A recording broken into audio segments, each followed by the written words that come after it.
오늘의 말씀까지 한 절씩 교독하겠습니다. 조금 있으면 너희가 나를 보지 못하겠고 또 조금 있으면 나를 보리라 하시니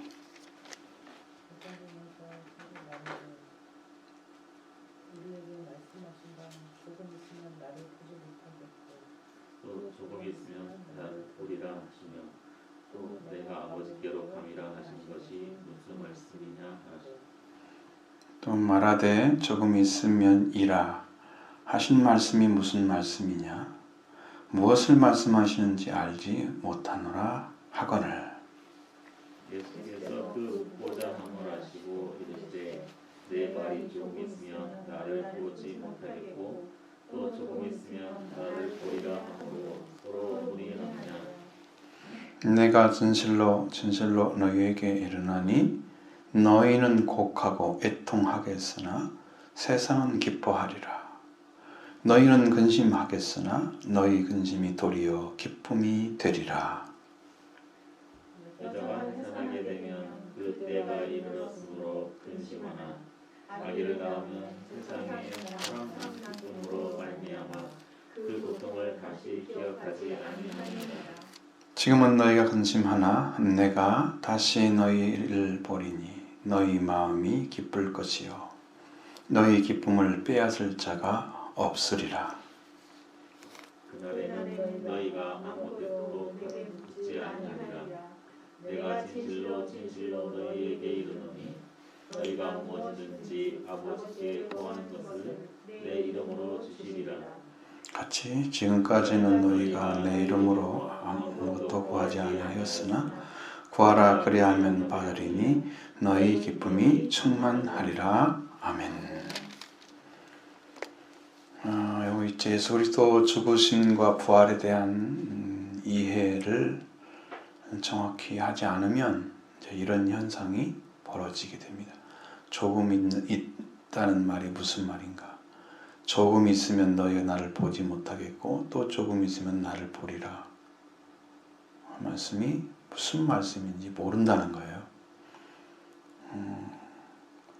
제자 중에서 서로 물어보잖아요. 우리에게 말씀하신 조금 있으면 나를 보지 못하겠고 조금 있으면 또 조금 있으면 나를 보리라 하시며 내 아버지께로 감이라 하신 말씀이 무슨 말씀이냐. 이 조금 있는다는 말이 참 굉장히 어렵다. 시간은 짧은 시간이지요.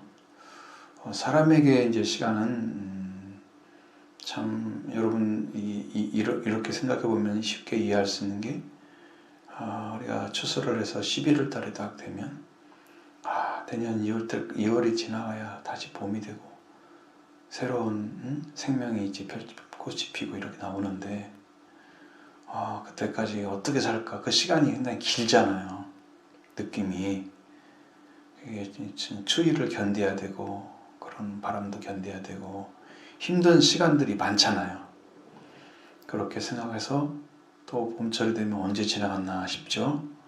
그러니까 시간이 그렇게 지나고 있는 상태에서는 아이고 언제 오지 항상 그런 마음이 굉장히 힘들잖아요. 그런 것들이 마음에서. 그러니까 주님이 지금 제자들에게 하신 말씀은 날짜를 지금 여기는 요한복음에서는 3일 만에 살아나리라 하신 말씀이 없어요. 예수님이 예고를 하지 않으시는 거죠. 여기서 말씀은 조금 있으면이란 말로 표현이 되는 거예요. 조금 있으면 너희가 나를 보지 마. 조금 있으면 나를 또 보리라. 또 내가 아버지께 간다. 그것이 지금 예수님이 죽으시고 부활되셔서 승천하신 것과 다 얘기하신 거예요.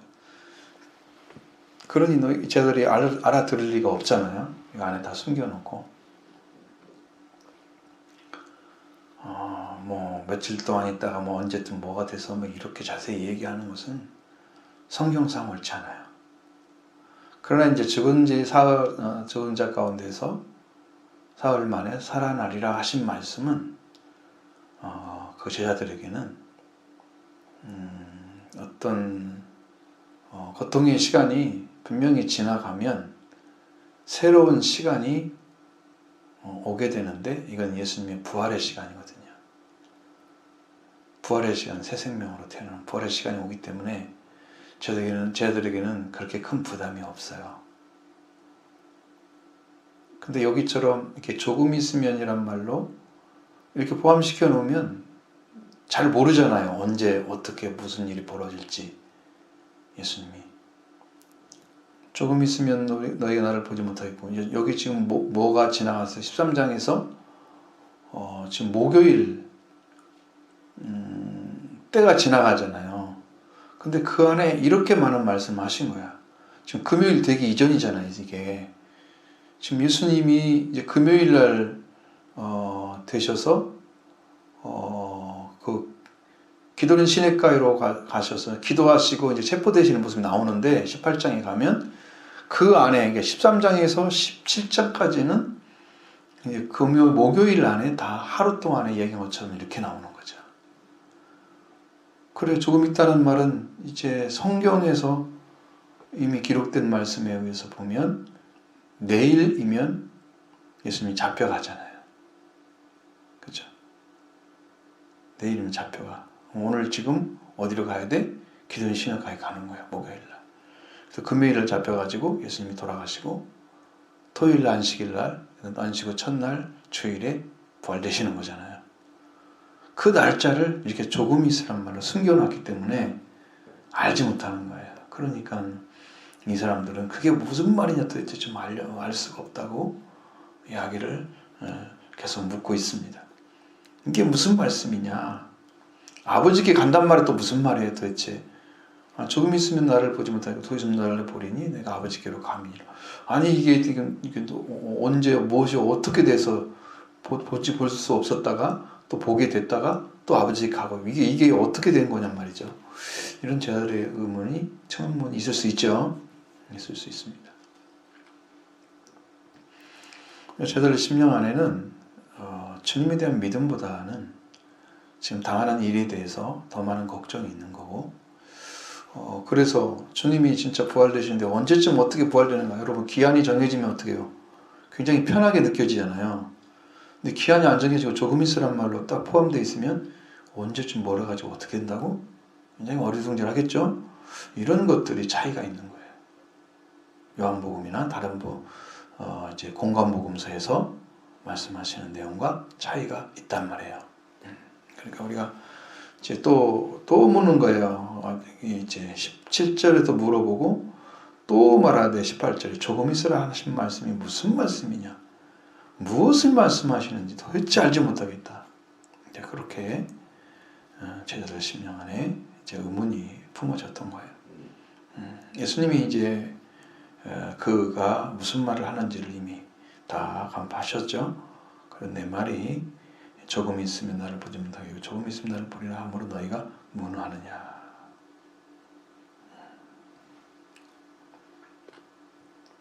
그래도 날짜 말 안 하시죠? 합니다. 그것 때문에 그것으로 문하느냐 이렇게 물어봤습니다. 예수님이 요구하는 것은요, 주님이 하시는 것에 대해서 그대로 믿고 따라줄 수 있는 그 자리에 제자들이 있으면 좋겠어요. 주님이 원하시는 것은 그냥 주님이 이렇게 하신다 그러면 그걸 그대로 믿고 그대로 순종했으면 좋겠어요. 의문 없이. 제자들은 그걸 할 수 있는 만큼 성장하지 못했잖아요. 성장이 안 됐잖아요. 믿고 의지할 만큼. 자식들도 부모를 위해서 살 수 있는 만큼 잘해야 부모 효도를 하잖아요. 영적인 영으로 태어나신 그 부활의 주님이 만나신 다음에 40일 동안 자라고 50일 되는 날 추수가 이루어지잖아요. 오순절에. 그러니까 아직 성장이 된 상태가 아니죠. 그러니까 이들은 의문이 많을 수밖에 없어요. 어릴 때는 물어보는 게 많아요. 여러분이 지금 만약 영적인 상태가 어린데 안 물어본다 그러면 여러분이 어른 노릇하고 있는 거예요. 어린데 영은 어린데 하는 짓은 어른 노릇하고 있는 거예요. 안 맞잖아 때가요. 어떻게 해야 돼요? 이것이 나와야 되는데 어떻게 해야 되는 걸 안 물어보잖아. 좀 의문이 많다고 하는 것은 못 믿는다는 것도 있지만 불신하는 것 봐도 그냥 안 믿어지는 것이 있지만 그러나 더 중요한 것은 그가 그것에 대해서 알고자 하고 알으면 믿게 되는 거죠. 근데 그것에 대해서 예수님은 더 귀하게 여기는 거예요. 여러분이. 그럼 기도할 때 여러분이 하나님께 물어보잖아요. 이건 뭐예요? 이게 뭐예요, 주님? 아니면 기도하지 않을 때도 주님 이건 뭐예요? 물어볼 수 있죠? 하나님은 여러분이 하나님 주님께 여쭈는 걸 귀하게 여기십니다. 의문을 품지 않고 알지 못해도 아는 것처럼 지나가는 것은 그것은 자기 신앙의 위치를 모르기 때문에 그런 일이 벌어지는 거예요. 애어른 있잖아요. 우리 세상에서도 애어른 너무 철이 빨리 들어. 그럼 나중에는 정신적으로 나이가 먹으면 다시 어린이로 돌아옵니다. 그래서 애어른 애들이 나중에 정신 문제가 생기는 경우가 많아요. 상담학교를 공부를 해보면 그런 걸 느낄 수가 있더라고요. 아, 그래, 애어른이 빨리 되면 안 돼. 이건 어린아이는 어린아이다워야 되고 청년은 청년다운 그런 패기나 그런 것들이 있어야 돼요. 응? 장년은 장년한 만큼 성장한 게 있어야 되고 노인은 노인만큼 성숙해져 있어야 되는 거예요. 신앙을 그런 자리에서 찾아내지 못하고 있는 사람들은 자기 자신이 어떤 자리에 있는지를 파악이 안 된 상태로 살아가기 때문에 물어보지도 않는 거예요. 제자들은 물어보는 건 다 다행이라고 생각해요. 이게 옳지 않은 대답이었다면 예수님이 대답도 안 하실 거예요. 다른 말 하실 거래요. 근데 거기에 대해서 대답을 그대로 해주시잖아요. 자, 무능하느냐 물어보신 이후로 이제 이렇게 말씀하십니다. 얼마나 강력하게 강조를 하시냐. 내가 진실로 너에게 이르노니 이렇게 했습니다. 두 번 강조하는 것은 더 이상 강조할 것이 없을 정도로 강조. 아주 최상급을 얘기하는 거예요. 이게 엄청 중요한 말씀인 것이죠. 아주 중요한 말씀이에요. 너희는 곡하겠고 애통하겠으나 세상은 기뻐하리라. 이것이 한 구절이잖아요. 끊어졌잖아요. 제자들이 근심하고 그리고 애통하고 이런 것들이 생기잖아요. 곡하고 애통하고. 여러분, 세상에 이제 가장 어려운 일들은 내 옆에 있는 사람이 이제 사라지는 거예요. 옆에 있지 못하는 것이 가장 슬픈 거예요. 다시 볼 수 없다는 것 때문에도 그렇고 아쉬움이 너무 크잖아요. 그리고 언제든지 대답을 할 수 있는 분이었는데 사라져버려요. 그러면 그럼 어떻게 하지? 그럼 나는 어떻게 하지? 자, 예수님이 제자들과 함께 계셨어야 되는데 예수님이 계시지 않아. 사람들에게 대장도 장들과 이런 바리새인들이 쫓겨서 사형수가 돼서 십자가에 못 박히는 그 불행한 일을 겪고 가셔야 되는데 제자들은 예수님이 필요한 거죠. 그러니까 필요한 예수님이 안 계시는 것에 대해서 그들은 엄청 슬픔을 가지게 되는 거예요. 내 앞에 있어야 할 분이 안 계시는. 부모를 잃은 자식처럼 예수님 너희를 고아같이 버리지 않고 오겠다고 하셨잖아요. 고아는 자식 부모가 없는 사람인데 부모가 없는 사람이 되지 하겠다고 주님 말씀하셨잖아요. 그러니까 그 자식 같아. 부모를 잃은 자식. 영으로 보면 그래서 고통하는 거죠. 근데 이게 주님이 여러분을 위해서 돌아가시고 우리를 위해서 돌아가시고 이런 고통의 길을 걸어가지 않으셨으면 인류는 이제 다시는 살 수 있는 길을 찾지 못하는 거예요. 이제 여기서 보면 출애굽기에서 모세가 아론과 함께 바로에게 가서 이스라엘 백성들을 내 백성을 보내라. 백성들이 광야에서 사흘 길을 가서 하나님께 제사를 드릴 것이다. 그 말씀이 있거든요. 그 사흘길이 간 사람, 사흘길을 간 사람이 이 예수님의 부활을 맛보는 사람이래요. 함께 가지 않으면, 그래서 예수님의 부활과 예수님의 죽으심과 부활을 경험한 사람이 아니면 그 사흘길을 걸어가서 이루어진 은혜를 입지 못하면 이 하나님께서 약속해 주셨던 가나안 땅에 들어갈 수가 없대요. 근데 거기에서 승리한 사람이 누구냐 그러면 거기에서 여호수아와 갈렙이었어요. 그래서 가나안 땅에 들어갔잖아요. 유일하게 두 사람만 출애굽에서 가나안까지 갔어요. 나머지는 다 죽었죠? 승리한 거예요. 그들은 모세가 처음에 칠 때부터 믿음을 가지고 이미 들어갔던 사람들이거든요. 사흘길을 거치지 않으면 부활이 없어요. 그러니까 제자들이 지금 이걸 안 거치고 예수님이 그냥 살아계셔서 계속 있으면 좋겠죠? 그러지 못하시니까 제자들은 곡하고 애통하게 될 것이다. 이것이 이제 예수님이 말씀하신 거예요. 우리들도 사흘길이 필요합니다. 영적으로. 예수님이 이걸 이루시는 그 은혜를 받아들이기 위해서 거쳐야 하는 시간이에요. 사흘길이라는 것은. 구원에 들어가기 위해서. 예수님의 부활이 이루어지기 위해서 들어간 거예요. 그 은혜를 입었던 거예요. 그러니까 제자들 속에는 곡하고 애통하는 기간이 사흘길인 거예요.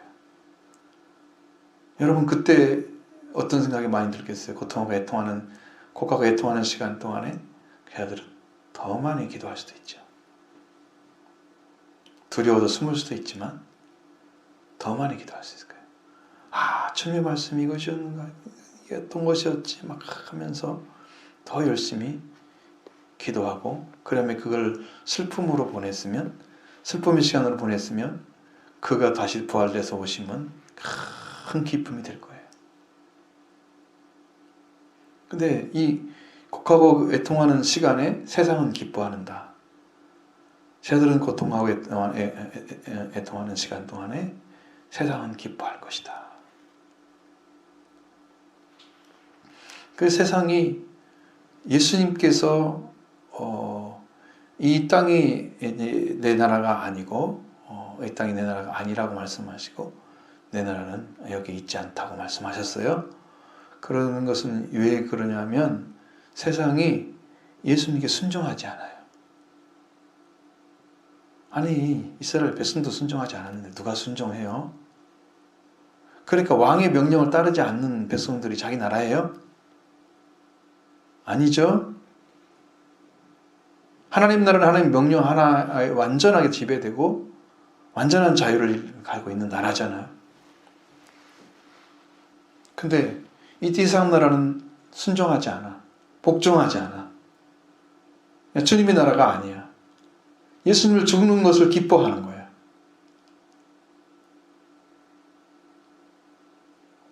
그게 사탄이 지배하는 나라인 거죠. 세상의 임금이 심판을 받기 위해서 예수님이 돌아가시는 거예요. 세상의 임금이 세상의 임금. 여기 앞에서 우리가 말씀 들었잖아요. 심판에 대하라 함은 이 세상 임금이 심판을 받았음이니라. 예수님이 이미 이겼던 거예요. 그래서 사역이 시작된 거였어요. 마귀를 이겼잖아요, 예수님이. 예수님 사역 시작하기 전에 마귀를 이기시고 그리고 승리의 길을 걸어가시고. 그래서 이제 예수님이 가시는 곳마다 마귀 들렸던 사람들이 달려와서 나는 당신이 누구인지 아는데 지극히 높으신 자의 아들입니다. 고백하고 막 이러죠. 왜? 이미 졌기 때문에 거기 와서 그 복종을 하는 거예요. 예수님이 승리를 하셨어요. 근데 그걸 확인해서 이 세상에 하나님의 거룩한 영과 함께 보혈의 공세를 통해서 인류의 복음, 죄를 사하시려는 그 역사를 이루시기 위해서 예수님은 죽으셔야만 되는 거예요. 어린 양이 되셔서 생체를 지고 가셔야만 되는 거예요. 그래서 그 일이 남아있기 때문에 그 일이 남아있는 동안에 예수님은 돌아가시는 것이 하나님의 목적과 뜻에 딱 맞는 하나님의 목적과 뜻을 이루어드리는 그런 일인데도 세상은 기뻐하는 거예요. 제자들은 고하고 애통하고. 이게 지금 밸런스가 안 맞죠? 네? 정반대로 가잖아요. 이게 제자들이 지금 예수님이 하나님께 가는 것을 갖다가 너희들은 묻는 자가 없고 내가 아버지를 간다고 하는데 너희 중에 나더러 어디로 가는 자가 없고 마음에 근심이 가득하였다고 이미 16장 5절에 말씀하셨잖아요. 그러니까 아버지께 가는 걸 기뻐해야 되는데 제자들은 그게 안 되는 거야 지금. 그럼 예수님이 이제 돌아가셨으니 곡하고 애통하는 건 당연한. 근데 그걸 기뻐하는 자는 세상이란 말이에요. 그러니 하나님과 원수된 관계에 있는 존재들 아니에요.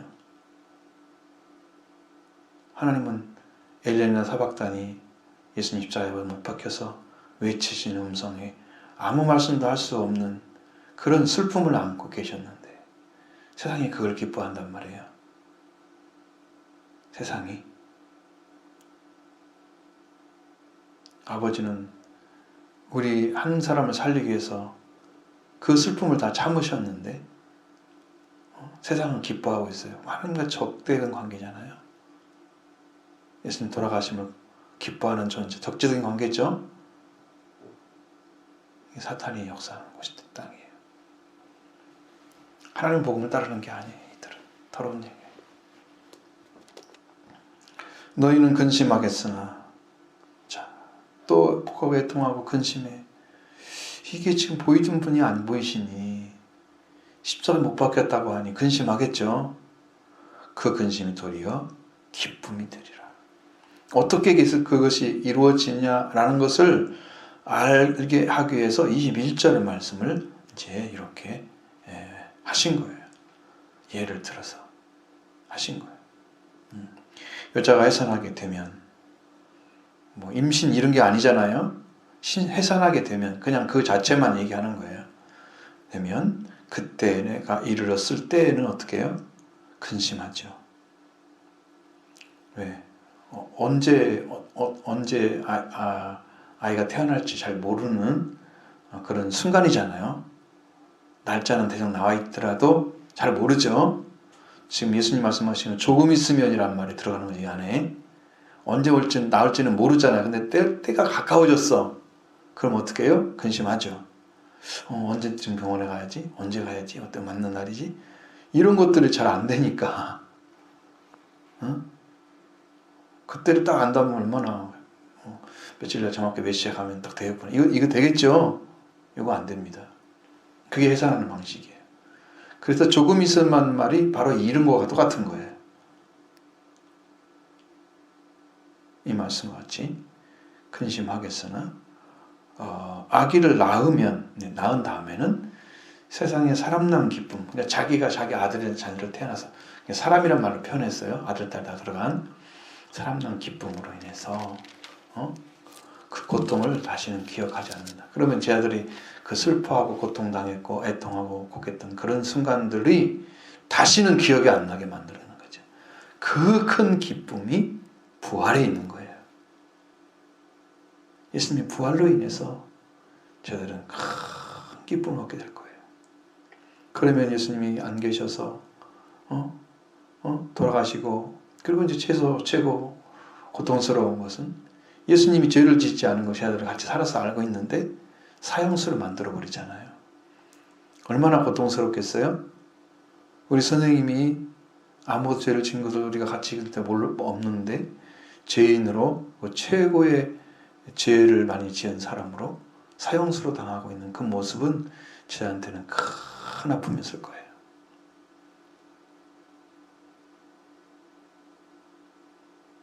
근데 그걸 갚아줄 수 있는 방법은 마치 자녀가 태어나서 해산의 고통을 잃어버리지 않을 방법은 뭐가 있느냐?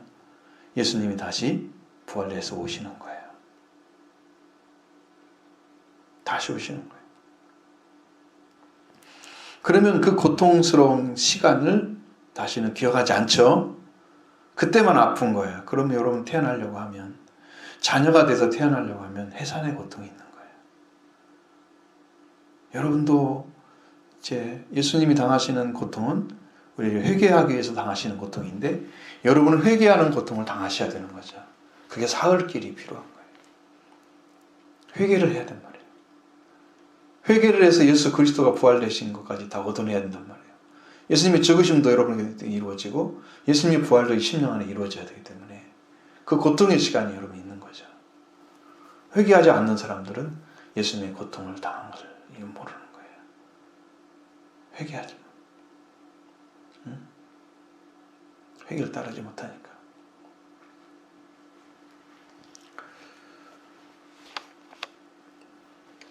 그래서 예수님 말씀하시는 게 이제 지금은 너희가 근심하지만 내가 다시 너희를 보낼 것이다. 너희 마음이 기쁠 것이요. 너희 기쁨을 빼앗을 자가 없을 것이다. 그러니까 지금 제자들도 예수님이 보내면 제자들은 누가 나를 보내는가 알고 있잖아요. 그분이 누군가를 정확하게 알았잖아요. 성령으로. 예수님 배반할 리가 없죠. 배반할 자는 이미 성령 받기 전에 가룟자처럼 배반해야 되겠죠. 베드로처럼 부인할 자는 부인해야 되겠죠. 성령 받은 다음에 부인하면 큰 문제가 생기잖아요. 그 전에 다 끝나는 거예요.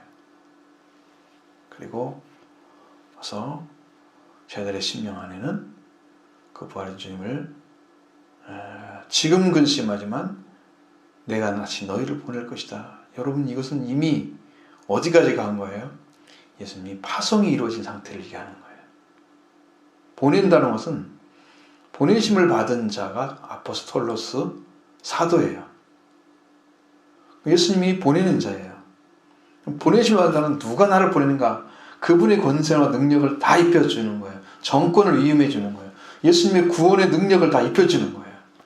그래서 예수를 전하게 되면 예수님이 가서 그 자리에서 성령을 일을 하시기 때문에 그 제자들의 사도들의 말을 듣고 구원을 받게 되는 거예요.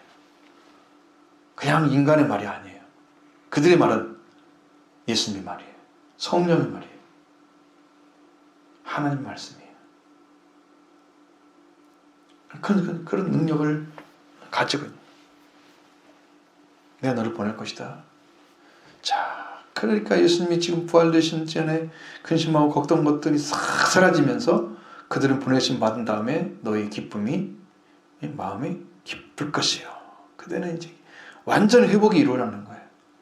기쁨은 예수 그리스도가 내 안에 계시기 때문에 나와 만남이 있어서 기쁜 거예요. 여러분, 사람 만나면 기쁘시죠? 떨어졌다 만나면 기쁘잖아요. 뭔가 새로운 느낌이 들잖아요. 그게 교제라는 게 굉장히 영적으로 중요하죠? 중요합니다. 새로운 느낌이 들어요. 영어로. 그래서 기쁨인데 예수님이 내 안에 계셔서 주님이 기쁨을 주시는데 너의 기쁨을 빼앗을 자 없게 만드시는 거예요. 그런 이 관계는 주님이 우리를 보내셔서 우리가 그분에 의해서 파송되는 관계는 우리를 깨뜨릴 자가 없어요. 그 관계를. 그 관계가 깨뜨리지 않고 세상에 사탄과의 관계를 맺고 있고 죄와 관계에서 깨어나지 못하고 세력에게 붙잡혀서 죽음의 종로로 타는 자들을 놓아주는 그 역사를 하시기 위해서 우리한테 보내주는 거잖아요. 우리가 받는 거죠. 그러니까 그 역사를 이루시는, 이쪽을 깨뜨리고 하나님 관계는 영원히 하나가 되어 있는 관계. 그래서 그 기쁨을 빼앗을 자가 없는 거예요. 이 예수님이 파송하신 관계를 어떤 사람도 깨뜨릴 수가 없어요.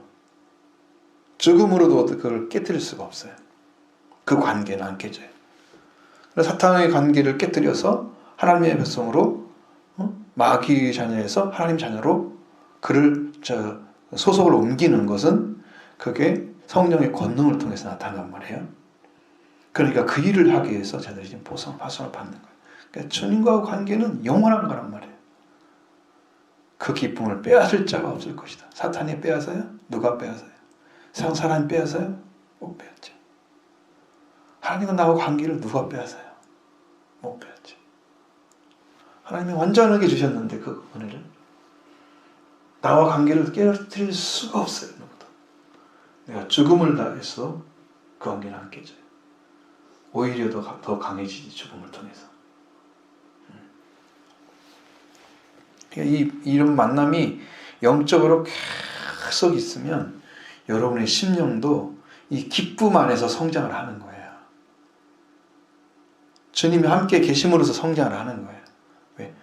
주님이 계시면 여러 가지 진리들을 계속 공급해 주니까요. 성장이 이루어져요. 주님이 계시니까. 우리가 성경에도 이렇게 연결이 되어 있잖아요. 이렇게 돼서 너희가 결합되고 연결이 되어서 어떻게 돼요? 교회가 점점 성장하는 모습이 나타나죠? 자라게 한다고 했죠? 계속 자라는 거예요. 성령 안에서 자라는 거예요.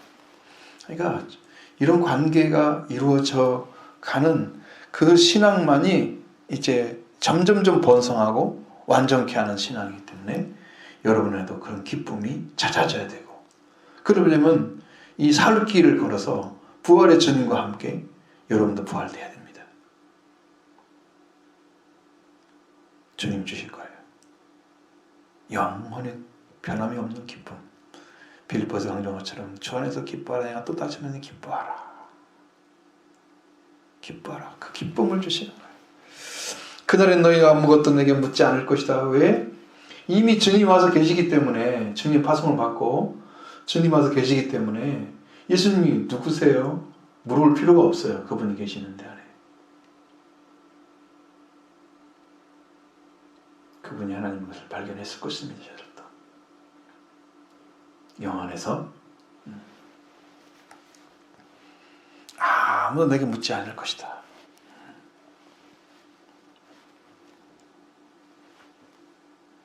아무것도 안 묻는데요. 그러면 여러분 이것은 이제 주님과 우리 관계가 딱 이루어지면 사실은 의문이 사라져요. 물어볼 게 없어요. 예수님 안에 답이 다 있기 때문에. 그 예수님이 답이에요, 우리. 이 관계만 이루어지면 여러분의 영은 삶에 있어서 여러분의 생명수가 솟아날 것입니다. 영적인 회복이 일어나서 그것은 여러분 말로 할 수 없는 은혜예요. 하나님께서 이 일을 다 이루실 거예요. 우리 이렇게 주님 만남을 주시면 아무것도 묻지 않는다. 질문할 필요가 없죠. 구하지 않는다는 의미입니다. 묻는다는 말과 구한다는 말 똑같은 말로 사용됩니다. 그러니까 내가 진실로 너에게 이르노니 너희는 너희가 무엇이든지 아버지께 구하는 내가 그것을 내 이름으로 주시리라. 무슨 권세가 생겼어요? 예수님이 함께하는 사람에게 기도의 권세가 생겼죠. 기도의 권세가 회복되는 거예요. 그러면 하나님이 우리를 아들로 받아주시면 내가 아버지께 기도하겠죠. 그렇게 돼서 아버지께서 기도하는데 하나님이 아버지인 것을 우리에게 완전하게 알게 하시고 또 예수님이 아버지께 보내신 자인 것을 믿게 하는 그 역사 성령을 통해서 이루어지는데 그 안에 들어간 사람은 예수 그리스도가 어떤 분인 걸 알잖아요.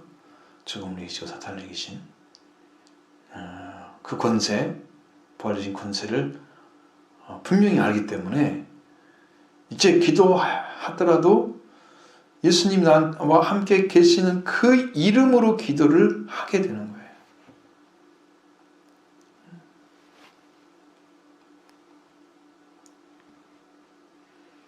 여기 분명히 아버지께 기도하는 자는 내 이름으로 주시겠다 약속하셨잖아요.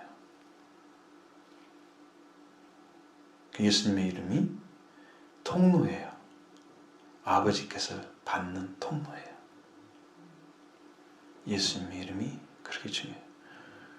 내 말 아무 다 해놓고 끝에 가서 예수님의 이름으로 기도합니다. 그러니까 아멘 해놓고 그것이 되냔 말이에요. 내 말 실컷 해놓고 끝마무리는 예수님 이름 갖다 붙여놓으면 되나요? 뭐가 중요해요? 아버지께서 주시는 걸 받으려고 준비가 중요하죠? 아버지께서 내 이름으로 주신다고, 예수님의 이름으로 주신다고 하신 것은 아버지께서 주고자 하는 것을 받을 준비된 사람에게 주는 거예요. 그러니까 여러분의 믿음은 아버지 것을 구할 줄 알아야 돼요. 하나님이 주고자 하는 걸 받아들일 준비가 돼 있어야 돼요. 그것이 깨트려져서 들어오지 않으면 우리는 여전히 내 의식은 세상에 인본주의에 가득 차 있는 생명인데 예수 그리스도 믿는 거 하나밖에 없잖아요. 여기가 변화가 안 된 상태로, 심령이 변하지 않은 상태로 하나님을 믿고 있다고 하는 것은 성경의 말과 똑같아요. 이렇게 설명하지 않았어요. 요한일서에서는 하나님과 사귐이 있다면서 어둠 가운데 있으면 하나님을 거짓말장애로 만든다. 왜? 하나님은 빛이시기 때문이다. 하나님은 빛이면 빛과 사귀고 있으면 내가 어둠 속에 있으면 안 되죠. 빛이 되어 있어야 맞잖아요. 같은 자리에 있어야 사귐이 이루어지잖아요. 빛인데 어둠과 사귐이 돼요? 안 되죠. 이런 영적 관계가 회복됐는데 되어서 지금 주님과 하나님과 사귀고 있다면서 나는 여전히 어둠에 있다 그러면 하나님을 거짓말장애로 만드는 거야. 이게 얼마나 악한 존재예요. 그죠? 그런 신앙생활 하면 안 되잖아요. 그러니까 나도 기도하는 것은요, 정말로 인간적인 부분들을 가지고는 기도를 못해요. 이렇게 올라가면 생명을 위한 기도는 해요. 살려주세요 하나님. 근데 내가 뭐가 없다고 하나님 이것 좀 주세요, 그렇게는 기도를 못해요. 저는 그렇게 기도한 적이 거의 없는 것 같아요. 하나님 이게 필요해요, 이것 좀 주세요. 그 다음날 쌀이 없으니까 쌀 한 바퀴 더 갖다 놓고 그랬다면서 그러다 말하잖아요. 저는 그런 기도를 해본 적이 없어요. 그러기 전에 아버지 나 준비해 주시는데, 내가 말하기 전에 내가 뭘 하는 걸 다 아시잖아요. 하나님 내가 이것 좀 얘기하려고 하는데 이미 알았다 이렇게 해버리면 나는 그 기도를 안 해요. 생각을 아시기 때문에 생각을 한 다음에 말이 나오잖아요. 생각의 그 시작점을 아시는 거예요. 하나님은 나를 눈동자가 지키시는데 내 생각을 모르시겠어요? 그분이 알고 있는데 내가 믿지 않으니까 하나님이 아무 말도 안 하시는 거지. 그분이 나와 어떤 관계에 있는 분인데 내가 그분을 인정해드리지 않는데 그분이 나를 뭘 보고 일을 해주시겠어요? 자식이 부모라고 아버지라고 부르지 않는데 아버지가 왜 그를 도와주겠어요? 아버지에 대한 마음도 없고 사랑도 하지도 않고 아버지가 원하는 뜻도 행하지도 않고 그걸 요구하지도 않고 안 되면 힘을 달라고 하지도 않고 아무것도 안 하는데 뭘 도와주겠어요? 그냥 관계 때문에 도와주는 거예요? 예전에 이런 관계가 그건 아니고 하나님은 예전에 관계가 이랬으면 지금은 더 좋아야잖아요. 시간이 흘러갔는데 더 성장해서 더 옳은 관계가 있어야 정상인 거죠. 이게 생명 있는 사람이죠. 신앙이죠. 근데 시간이 더 줄어들고 시간도 더 그 관계가 끊어지고 더 관계가 안 좋아졌다면 이거 완전한 게 아니죠. 좀 부서진 거잖아요. 여러분 돌아오셔야 되는 거예요. 하나님께 완전히 돌아와서 더 이상 이제 그 관계를 소홀히 등한히 하면 안 돼요.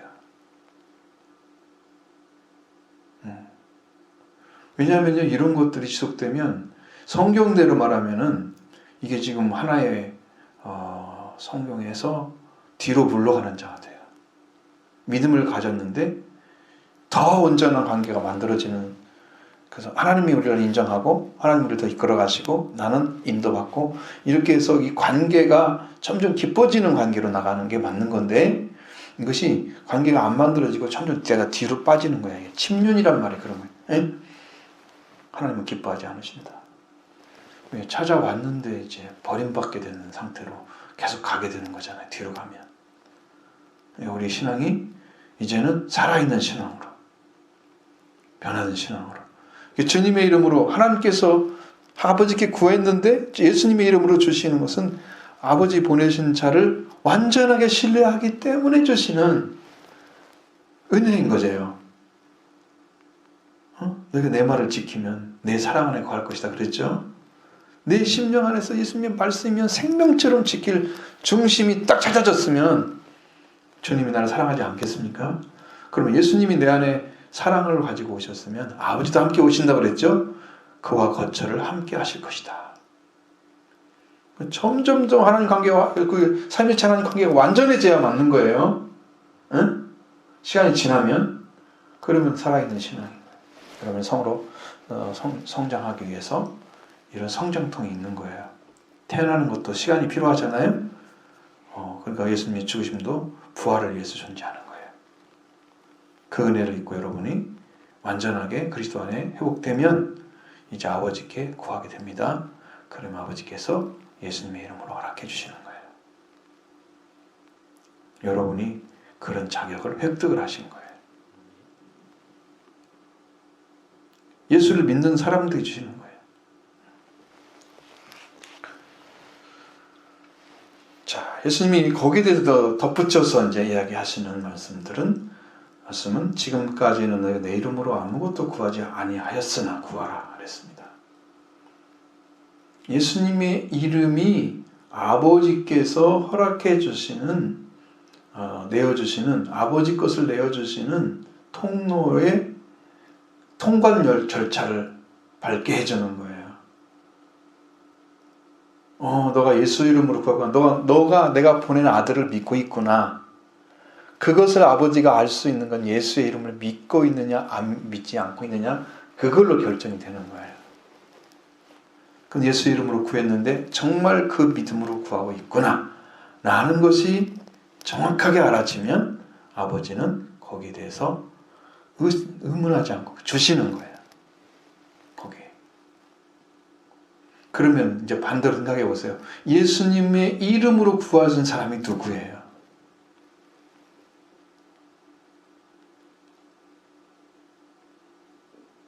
그걸 찾아내면 여러분이 구할 수가 있게 되는 거고, 그것이 어느 뭔가를 모르면은 예수님으로 기도하긴 하는데 왜 해야 되는지, 그게 나와 무슨 관계 있는지가 이해가 안 되니?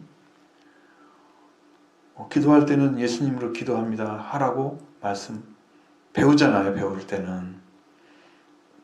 근데 예수님으로 기도했는데 아버지가 안 들으셔.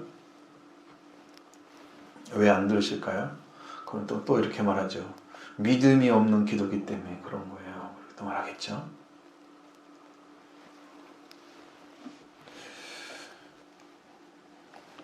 자, 우리가 할 수 있는 것은 그거예요.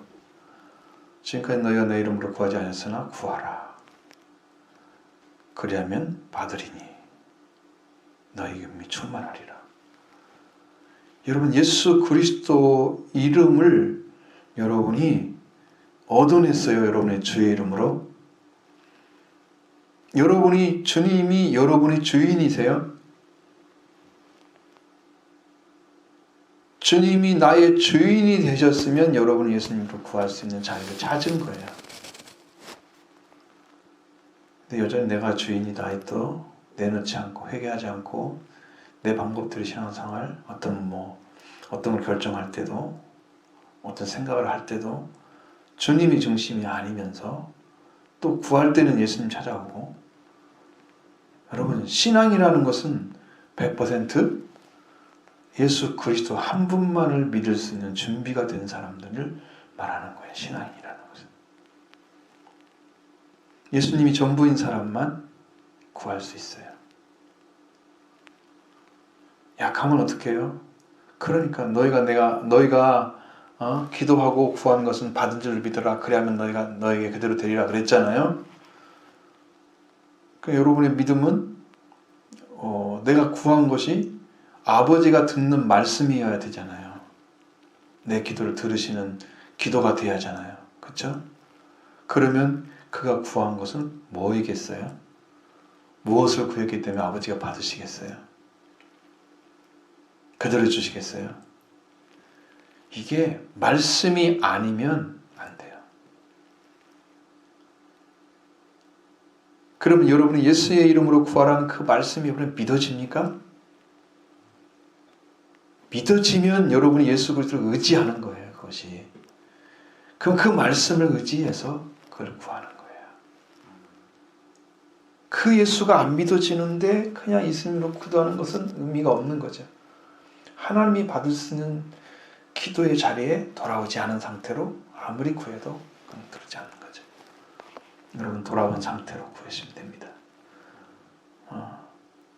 그러니까 이게 분명한 것은 하나님과 사귐이 계속 있는 사람들은 예수 그리스도와 사귐이 있게 하려 하심이라. 우리를 부르신 목적은 하나님과 예수 그리스도 사귐이 있게 하기 위해서 부르신 거란 말이에요. 지금 그 관계가 좋아야 사귀어지잖아요. 잿더물이 있는 사람하고 빛에 있는 분하고 이렇게 사귐이 돼요? 우리 죄도 시험 받지 못했는데 사귐이 돼요?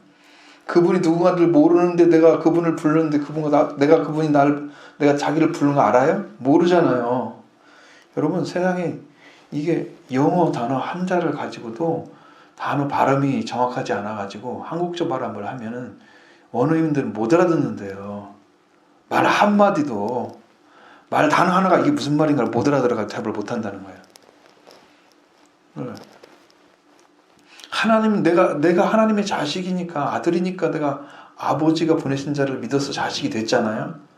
그러니까 그 믿음을 가지고 그분에 대한 그 신뢰 그 믿음을 가지고 서서 돌아온 심령으로 아버지를 향해서 구하는데 그걸 구하게 되니까 아버지께서 예수의 이름으로 허락해 주시는데 그 예수 이름으로 허락하는 것이 뭐다고? 내가 내 이름으로 구하라. 이제 너희가 지금까지 아무것도 내 이름으로 구하지 않았지만 내 이름으로 구하면 그럼 내가 너희가 받을 것이다. 그때서 이제 그게 받는 자가 되는 거죠. 돌아온 사람에게. 그러니까 여러분 기도는 간단하지만 위치는 하나님의 아들의 위치인 거예요.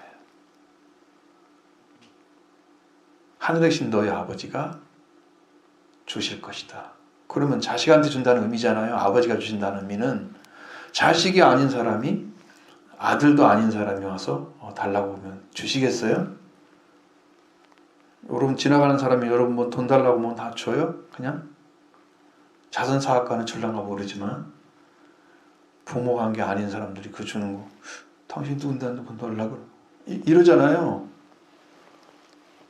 지나가는 사람 다 달라고 다 주면 여러분 뭐 어떻게 살겠어요? 하나님 관계 안에 들어오지 않은 사람에게 막 줘요? 이게? 은혜도 주시고 복도 주시고 막 나눠져요? 그러니까요. 여러분들이 지금 어느 위치에 섰는가를 정확히 알게 되면 기도 위치도 찾아야 되죠.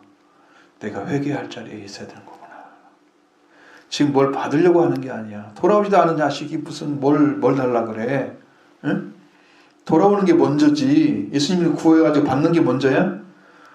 그러니까 이게 순서가 안 맞으면 아무것도 얻을 수가 없고 기도 생활도 신앙 생활도 다 망치는 거야. 제자리 못 찾은 거 하나 때문에 다 망치는 거예요. 오랜 동안 신앙 생활 했는데도 그걸 얻어내지 못하면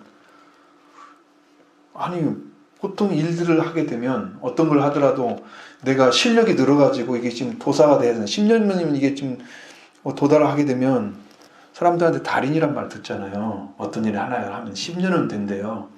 되게 다 그래요. 내가 여러 교수들 얘기 들어보면. 근데 우리가 이렇게 많이 신앙생활 했는데 이게 모른다 그러면은 이게 지금 제대로 간 게 아니야. 이게. 그죠? 아들의 자리를 찾아주셨으면 이제 자리에 서지 못한 거 탕자처럼 돌아와서 아버지 집에는 풍족하게 많은데 나는 아무 먹을 것이 없구나. 나는 멸망에 죽게 생겼구나. 내가 아버지에게 가서 자식이 아니라 품꾼으로 들어가서 아버지 돌아갈 것이다. 아버지 돌아와야 하잖아요. 좀 굶고 있는데 그냥 그대로 있으면 안 되죠. 얼마나 이제 굶어지면 돌아올지 모르지만 그것은 그렇게 되면 이제 처참하게 밟히는 거야. 그러니까 그렇게 되기 전에 여러분 심령이 가난한 자가 돼서 의지하지 말고 세상의 영 따르지 말고 이 세상의 영 신 따르지 말고 영이 가난한 자가 되어야 천국이 저희 주인이 되시잖아요. 그게 심령이 가난한 자를 말하는 거예요. 영이 가난한 자. 그래서 여러분의 심령이 제자로 들어가는 길을 찾아서 말씀에 순종해서 세워지길 원합니다. 그렇기 때문에 이제 예수의 이름으로 딱 구했는데 내가 아들이기 때문에 하나님 날 받으시는 거야. 내가 예수님 의지한 것을. 그러면 그 받은 기쁨이 충만하게 되는 거예요. 제자들은 뭘 해서 기도했을까요? 이 제자의 의지만 섰어도 이 세상 사람들이 구하는 거 안 구해요. 예수님 그거 구하라고 하지 않았죠. 이방인들을 구하는 거 구하지 않았죠. 하늘 나라와 하나님의 그의 나라와 그의 의를 구하라. 그렇죠? 그의 왕국, 하나님 왕국을 구하고 그의 의로움을 찾아내야 되는 거예요. 그게 먼저죠. 세상 게 아니에요. 그러니까 의식이 완전히 다른 거예요. 응? 하나님이 중심이 되고 아버지가 중심이 되고 왕국이 중심이 돼요. 하나님까지 중심된 신앙이 찾아진 사람이에요. 그게 아들이에요. 이렇게 돌아온 사람이 기도하는 거죠. 그래야 아버지가 받으시지. 우리 내가 자식이니까. 이런 관계 회복되면 우리가 기도하는 것이 기쁨이 될 것입니다. 여러분도 행복해질 거예요. 그냥 복받은 자가 되는 거예요. 아, 내가 이 복받은 자구나. 예수 한 번 믿었는데 정말 복받았네. 이게 진짜구나 이게. 그럼 여러분들이 보배가 되는 거예요. 세상에서. 사람들이 알지 못하는 걸 찾아낸 거잖아요. 여기 지금 놀라운 보배들이 주렁주렁 열릴 거예요. 금보화로 여러분 집을 지어야 하잖아요. 나무나 지푸라기나 이 타버리는 것으로 되면 안 되죠. 재료를 하나님을 가져와야죠. 말씀입니다. 말씀을 가지고 살아야 됩니다. 말씀을 도구로 사용하셔서 말씀을 권세로 사용하셔서 말씀이 도구가 되셔서 여러분의 심령을 인도받고 그래서 열매가 맺어져야 돼요. 무너지지 않는 신앙이 만들어져야 돼요. 집을 지어야 돼요. 영적인 신앙이 회복되는 것입니다. 그렇게 해서 완전하게 세워지면 그 공로가 사라지지 않죠. 그러면 영광 속에 들어갈 것입니다. 세상 거 빠지지 말고 예수 그리스도 안에 받아서 좀 승리하기 바랍니다.